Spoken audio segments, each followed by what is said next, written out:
அனைவருக்கும் வணக்கம். உங்க எல்லாருக்கும் தெரியும், இன்னும் சில வாரங்கள்ல எப்போ வேணாலும் தேர்தலுக்கான அறிவிப்புகள் வெளியிடலாம் தேர்தல் ஆணையம். ஆனால் கடந்த இந்த பிப்ரவரி மாதத்துல மட்டும் பாத்தீங்கன்னா 4300க்கும் மேற்பட்ட ஒரு டெண்டர்களை அவசர கதியில திமுக அரசு வெளியிட்டு வராங்க. மொத்த வேல்யூ பாத்தீங்கன்னா பத்திரிகையில வந்த செய்தியின் அடிப்படையில் பாத்தீங்கன்னா 15,000 கோடிக்கும் மேற்பட்ட டெண்டர் வேல்யூ உள்ள ஒரு 4300 டெண்டர்கள் மேல அவசர கதியில ஒரு டெண்டர் ஒண்ணுன்னா அதுக்கான ப்ராசஸ் இருக்கு. சில வாரங்கள் எடுத்துக்கணும், அதுக்கான டைம் கொடுக்கணும், எல்லாம் இருக்கும். 3 நாட்கள்ல கூட ஒரு சில டெண்டர்கள் வந்து அரசாணை வெளியிடப்பட்டுள்ளது. இது ஏதோ இவ்வளவு அவசரமா இவங்க வெளியிடுறத பார்த்தா ஏதோ அவசரமா இவங்க கமிஷன் வாங்கிவிட்டு அவசர கதியில இந்த தேர்தலோட ஓடுற மாதிரி தான் இருக்கு. திமுகவுக்கு நல்லாவே தெரியும் இத்தோட இவங்க ஆட்சிக்கு வரப்போவதில்லை, இனிமேல் அவங்க ஆட்சிக்கு வரப்போவதில்லைன்னு நல்லா தெரியும். அதனால கிடைச்ச வரைக்கும் சுருட்டிட்டு ஓடலான்னு பாக்குறாங்க. இந்த 15,000 கோடியில 20% வச்சாலுமே எத்தனை ஆயிரம் கோடி உங்களுக்கு கமிஷன் கிட்டத்தட்ட 2,500 கோடிக்கு மேல கமிஷன் உங்களுக்கு தெரியும். இதுல இவர்கள் திமுகவினர் இவ்வளவு அவசரமாக இன்னும் இடைக்கால பட்ஜெட் நாளைக்கு தான் தாக்கல் செய்யறாங்க. அதற்கு முன்னராகவே இவ்வளவு டெண்டர்களை வெளியிட்டுள்ளாங்க. நெடுஞ்சாலைத்துறைக்கு பாத்தீங்கன்னா 2,000 கோடி அளவுக்கான டெண்டர் வந்து முன்னாடியே, அதாவது பட்ஜெட்டுக்கு முன்னாடியே அலோகேட் பண்ணி கொடுத்திருக்காங்க. இது எல்லாமே ஏதோ முறைகேடு செய்யறதுக்காக ரொம்ப அவசரமா கொடுக்கப்பட்ட மாதிரி தெரியுது. சென்னை மாநகராட்சியா இருக்கட்டும் 4,000 கோடி டெண்டரை வந்து ஒரு 10 நாள்ல கொடுத்து முடிச்சிருக்காங்க. சென்னை மாநகராட்சி, ஊரக உள்ளாட்சித்துறை, நகர்ப்புற உள்ளாட்சித்துறை, இது மின்சார வாரியம், அப்படி எல்லா துறைகளிலும் அவசர கதியில் 15,000 கோடிக்கு மேல இந்த ஒரு மாதத்துக்குள்ள 10-20 நாளுக்குள்ளே கொடுத்து முடிச்சிருக்காங்க. அனைத்தும் பத்திரிகை செய்தியில வந்திருக்குது. இதுல ஒரு விஷயம் என்ன எல்லாருக்கும் சொல்லிக்கிற விரும்புறேன்னா, இத்தோட இவர்கள் திமுகவினர் ஆட்சிக்கு வரப்போவதில்லை. அடுத்த ஆட்சி எங்களுடைய தலைவர் தலைமையிலான ஆட்சி மட்டும்தான். ஆனா இதுல கான்ட்ராக்ட்ல யார் யார் இந்த நிறுவனங்கள் எடுக்கிறார்களோ முறைகேடாக கொடுக்கப்பட்ட அனைத்து டெண்டரும் அடுத்த வர ஆட்சியில கண்டிப்பாக ரத்து செய்யப்படும். இவர்கள் வேணா கமிஷன் வாங்கிட்டு ஓடி போயிடலாம். ஆனா அடுத்த ஆட்சி வந்தவுடன் நடுவில் இருக்கிற இந்த மாதிரி கான்ட்ராக்டர்கள் நிறுவனங்கள் மாட்டிக்கொள்ளக்கூடாது. இவர்கள் வேணால் பணத்தாசையில உங்களை எல்லாரும் மாட்டி விட்டுட்டு போயிருவாங்க. ஆனால் தயவு செய்து இந்த டெண்டர் எடுக்கும் நிறுவனங்கள் அனைவரும் கொஞ்சம் முறையாக பின் அரசு இதுவரைக்கும் என்னென்ன நீதிமன்றங்கள் எல்லாம் கொடுத்திருக்காங்களோ, என்னென்ன அரசு துறையில் என்னென்ன வழிகாட்டுதல் இருக்கோ அதை பின்பற்ற வேண்டும் என்று கேட்டுக்கொள்கிறோம். அடுத்த வரப்போற ஆட்சியில் இவர்கள் வரமாட்டோம் என்று தெரிந்து இருக்கிற வரை சுருட்டிட்டு போற அளவுக்கு இருக்கிறாங்க.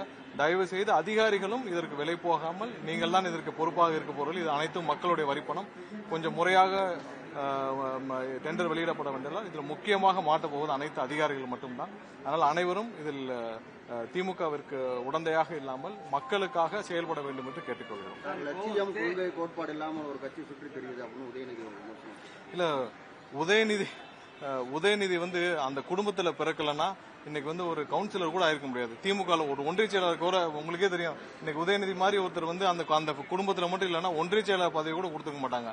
அதாவது அவங்க அப்பாவே ஒரு பொம்மை முதல்வர், வீட்டுல இருப்பாங்களே இந்த பெரியவங்க போலன்னா வீட்டுல இருக்க பையனை ஒரு கல்யாண காதுக்கு அனுப்பி வைப்பாங்க. அந்த மாதிரிதான் உதயநிதி வந்து அவங்க அப்பா போக முடியாத ஃபங்க்ஷனுக்குலாம் போய் ரிப்பன் வெட்டுற வேலைக்கு ஒரு போஸ்டிங்கை கிரியேட் பண்ணி அதுக்கு ஒரு 2 ஐஏஎஸ் ஆபீசரை போட்டு அதுக்கு 2 துறையை கொடுத்து இதுவரை அவர் இந்த 4.5 வருஷத்துல அவர் அமைச்சராக 3 வருஷத்துக்கு மேல இருக்கிறாரு. அவர் துறையில உட்கார்ந்து அவரோட துறையோட செக்ரட்டரிட்ட மீட்டிங்காவது போட்டிருக்காரா? இது வரைக்கும் ஏதாவது செஞ்சிருக்கிறாரா? அவருக்கான கடைசி வரைக்கும் கத்துக்குட்டியா தான் இருக்கிறார் உதயநிதி. அவர் எதையும் கத்துக்க போவதும் இல்ல. யாராவது உட்காந்து தினமும் நாய் கூட விளையாண்டு போட்டோ போட்டுட்டு இருப்பாங்களா ஒரு அமைச்சர், அதுவும் துணை முதல்வர்?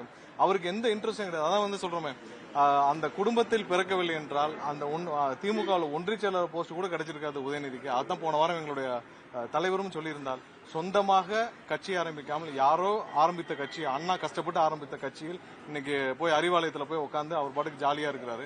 அவருக்கு அரசியலும் தெரியாது, கடைசி வரை அரசியல கத்துக்க போவதும் கிடையாது. கடைசி வரை கத்துக்குட்டி தான். அவரெல்லாம் பெருசா நீங்க எடுத்துக்க வேண்டாம். இதே அப்படி கமெண்ட் பண்றாரு சார். பட் ஆனா அந்த தலைவர்கள் தான் அவர் கிளைம் பண்றாரு. அண்ணாவை கிளைம் பண்றாரு, எம்ஜிஆர் கிளைம் பண்றாரு, ஜெயலலிதாவை கிளைம் பண்றாரு. அதாவது அண்ணாவை மறந்தது திமுக தான், அடுத்து அதிமுக. இன்னைக்கு இருக்கிற யாராவது அண்ணாவை பற்றி பேசியிருக்காங்களா? அண்ணா கஷ்டப்பட்டு ஆரம்பிச்ச கட்சி. அண்ணாவிற்காகத்தான் அன்னைக்கு ராஜாஜி அந்த கூட்டணியே அமைச்சார். அண்ணாவிற்காகத்தான் எம்ஜிஆர் அந்த திமுகவை ஆட்சிக்கு கொண்டு வரணும்னு பாடுபட்டார். இது எல்லாம் அண்ணாவிற்காக நடந்தது. அவர் ஆட்சிக்கு வந்தவுடன் மற்றவர்கள் இது எல்லாருக்கும் தொண்டர்களுக்கான கட்சியா இருக்கணும்னு சொல்லிட்டு உடனே ரிசைன் பண்ணிட்டு அடுத்தது நெடுஞ்செழியன் பல பேரை அவர் பரிசீலித்தார். நடுவில் புகுந்து எம்ஜிஆர் துணையுடன் ஆட்சியை கைப்பற்றினார் கருணாநிதி அவர்கள். ஏதோ வீடு வாடகைக்கு பிடிச்சிட்டு அந்த வீட்டையே சொந்தமாக்கி வாங்கலாம், அது மாதிரி அந்த குடும்பம் வந்து திமுகவை சொந்தமாக்கி கொண்டது.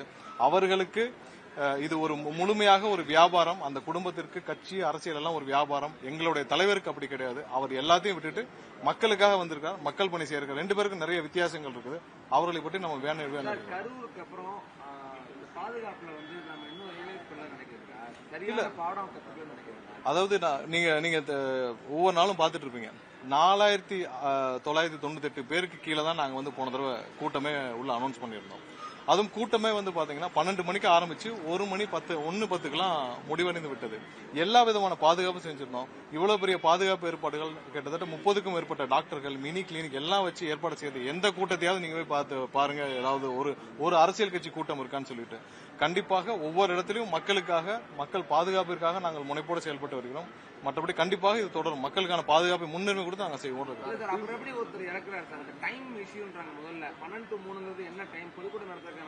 இல்ல அவருடைய ஹிஸ்டரி பத்தி உங்களுக்கு எல்லாருக்கும் நாங்க ஏற்கனவே பேசிட்டோம். அவர் உடல்நிலை சரியில்லாம இருந்தால் கண்டிப்பாக மக்களுக்கு தொந்தரவு இல்லாத மாதிரி அடுத்து வர கூட்டங்கள்ல நாங்கள் எந்தெந்த மாதிரியான சுமூகமாக இதை நடத்தி முடிக்க வேண்டுமோ நாங்கள் நிதி வழங்க வேணும். இல்ல நிதி ஏற்கனவே எங்களுடைய கட்சியில இருந்து கொடுத்து விட்டார்.